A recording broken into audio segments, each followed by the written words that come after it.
G'day guys, well we're here at the last stop of the Mercuria NCHA World Series of Cutting, and it's in Columbus, Ohio, and the Open was taken out by the none other Austin Shepard. Congratulations, Austin. Thank you. Scored at 230 on deluxe checks and would have to be one of the most magnificent runs, definitely of the night, but this will go down for a long time. Just talk us through the run.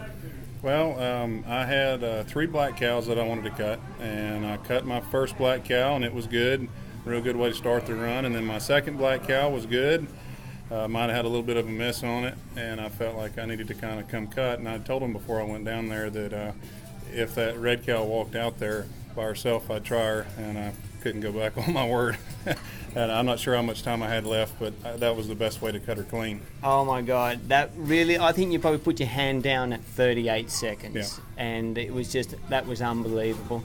Austin, it must be thrilling because not only have you won tonight, but your son Cade won in the NonPro. It's a real family show, and it's a credit to the whole deal. It must be a great feeling. It is. You know, I mean, I love doing good myself for my customers and for the horses because I think so much of them, but I mean, to watch your son win is just, it's that much better. And for Madeline to be second with Cade, and then Blakely won the bridleless, it was a pretty neat night. I mean, it was a lot of fun. You've been on the road all year, and you and Tatum have been going head to head. How do you keep the horses sound and pure in the show ring? You know, they're both just really good horses, and we know both of them very well. I mean, I have to give part of hauling a horse is not only to have a really good horse that's sound and able to do it, strong enough, but you need to know them. And the last time I won the world was on Betty's a Cat in 2011, and Seth Holcomb, who gets this mare ready, he went with me that year too, and I can't give him enough credit. I mean, he lives with her. He knows her inside out. Minimal preparation for her. We finally got her down pretty simple, and I think that's helped with her soundness. Do you work on cows at home much, or is it the flag? You know, when I'm at home, I do. I work her very little at home, especially this year since we've shown more than we've been at home. But you know, we in our breaks, you know, which are a week, maybe 10 days in between these shows, I'll give her a few days off. I'll turn her out. Seth will take her out and ride her.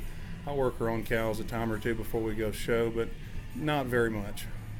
And you bought her for $34,000, and is that still going okay? You bought her for $34,000. Did you know how great a horse there was in there? Well, it's kind of funny. The Standish is the first horse that I ever found for them. They were actually riding with Keith DeVille at the time, and they were looking for a really good broodmare. And Keith told me to help him find something, and I found her mother, and Keith and I sold her to the Standishes. And that was actually the night we bought this mare was the night of the semifinals at the Futurity when I had Bama Cat. And I'd love to take credit for her, but I didn't see her until about that summer because I was so sick that night. Yeah. I never saw her. And Ryan called me and said, she's beautiful, I love her, I want to buy her, and he picked her out. Oh, well, it was well done. The back, Austin, how's it going? I know it's been giving you a bit of trouble. Yeah, I hurt myself here yesterday, just doing something silly, and it's a lot better today. Yeah, well, all those miles that you do, it must be hard just sitting in that truck. And listen, we look forward to seeing you at the World Finals. It's going to be a tight race, and it's going to be very rewarding to watch. So congratulations. Thank you.